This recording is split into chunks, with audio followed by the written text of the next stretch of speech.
saw this movie. Excuse me. Saw this movie in black and white because it was in black and white. And this movie is called High Noon. It was made back in 1952, black and white, and it starred Gary Cooper. Now, the premise of the story is a sheriff is basically at the mercy of time because a man he put in jail that swore vengeance on him has been released from prison and has gave word that he is going back into that town so that he could kill, him, the sheriff. The sheriff's name is Kane. And Kane has to deal with Frank Miller, who is the man that is getting out of jail. He has until noon to get ready because that happens to be the time where the train that Miller is on is going to arrive. So he has very, very little time. It just so happens to prior this message getting out, he had just married his new wife, Amy. She has a pacifist nature and just so happens to be a Quaker, which aren't very, they're not very accepted into the town, which is why when he gets married, he does not take her to the church that he goes to. They get married somewhere else just because she is a Quaker and did not want her to feel shunned, to feel scrutinized, she didn't want that. So they ended up getting married, and the original plan was then for her to leave this town because I guess him being a sheriff was ending.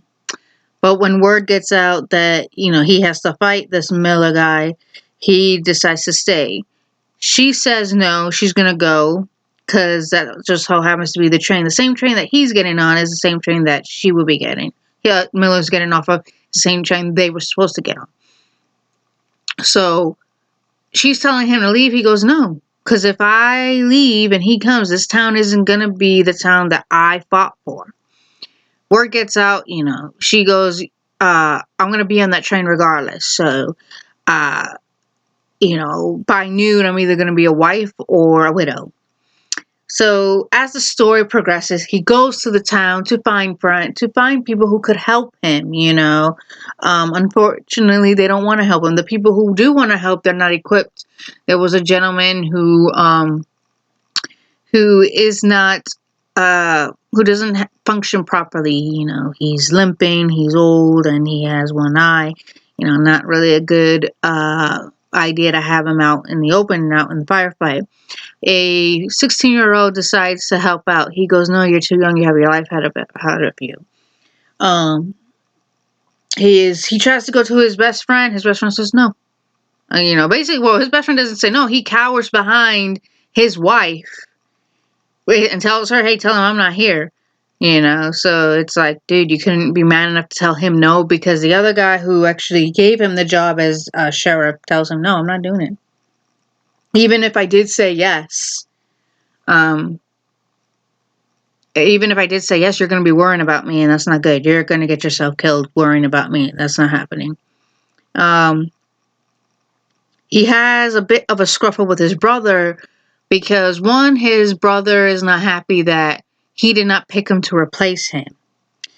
And they have a fight because of jealousy and anger and fear. So he says, hey, get on the horse and leave, blah, blah, blah. They get in the fight. He beats him unconscious and goes, no. He then goes to the church, and there are a lot of people who are willing to help him fight because they understand what's at stake. They understand what the issue is. After debates and opinions, and they're going against the clock. It's just like, you guys are going to fight or what, But as the whole thing continues, I think the mayor of the town basically says, without Kane, we would not have this town the way it is. And everything we worked hard for will be gone in one day when Miller comes.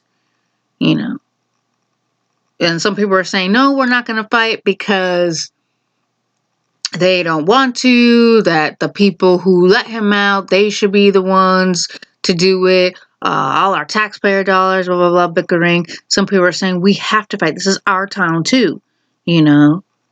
And the mayor or whomever, you know, he asked the preacher. And the preacher's just pissed off because they didn't have the wedding there. It's like, are you freaking stupid? You're a preacher. You're supposed to love thy neighbor, okay? You don't have to agree with his decision. And he came out, well, sorry, I didn't come here because I had anything against you. I just came here because I was respecting my wife, who's a Quaker.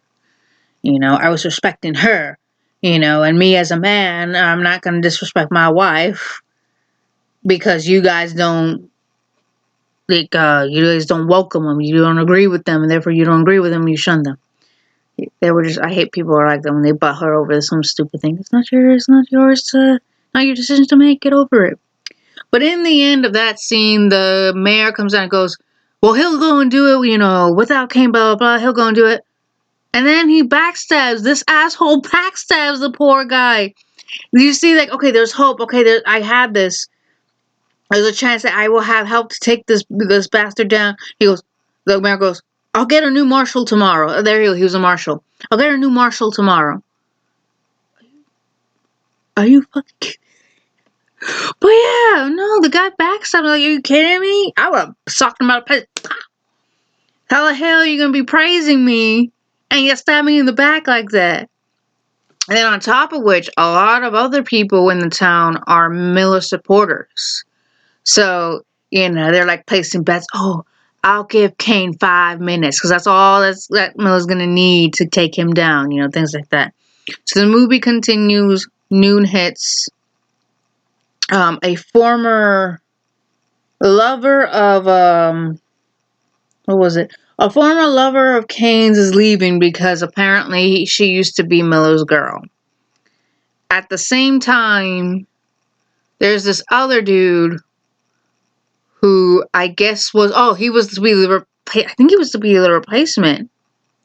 If I remember correctly, I can't remember his name. He was supposed to be the replacement for Kane, but I think he ended up dropping out or he was told to resign. One of the two, I can't remember. He tells the woman, oh, I'll protect you, blah, blah, blah. She goes, you gonna protect me? You a rich boy. You don't know what it means to be duty, blah, blah, blah. You know, Kane does. I'll give him that. He's foolish and he's stubborn, but he's a man of duty, you know, blah, blah, blah. So in the end, Miller comes back with 3 of his boys who have been waiting at the train station for him. They go into town, and the town is silent. And Amy's still contemplating on whether she should stay with her man, stand by her man, or leave. As a last-minute decision, when gunfire is heard, she runs in to help him.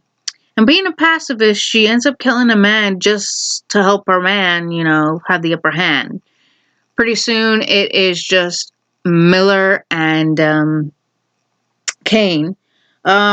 Once Kane has the upper hand, thanks to Amy, because Miller ended up getting Amy a hostage, and with her quick thinking, she was doing a struggle with him. And when Miller pushes her out the way, it gives Kane an opening to kill him, to eliminate the threat. Once the threat has been terminated, all the townspeople come out to the town to see what happened, who won.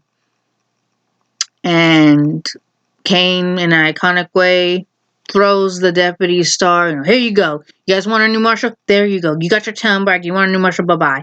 And he just leaves, as he should, you know. There was a second film. I have not seen the second film. From what I heard, he was asked to come back. Either he was asked to come back to that town for help, or he became a marshal of the town he's living in with his wife. I don't know. I don't know. I know there was a sequel. I don't know what the sequel was about, but obviously it must be like the first film. But yeah, this movie was good. Kind of nail-biting because you're wondering who is going to win. I mean, of course, you know the hero is going to win, but it's nail-biting because it's dragging, and it's one of those things like, can you guys hurry up already? Like, we get it now. You know, the wife is having some sort of like issue with the former lover when really the former lover was a lover in the past. I mean, he's never touched her, you know. Why she finds out why people don't like Marshall. You know, Marshall used to be a hellraiser. He wasn't a law-abiding dude when he was young, but now he grew up. He grew up. He grew up. Good movie. Of course, it's in the 50s. It's a Western, so if you guys like Westerns, you guys can watch it. It also is where, if you watch Belfast, they have watched the movie High Noon, and they do that song way long, you know, you promised me as a bride, now I must face a man who hates me. Yeah, that song with that stand-up where the writers of Belfast was and Jamie Dornan acted, that's the song they used, and that was the song from High Noon. Good movie. Is what it is.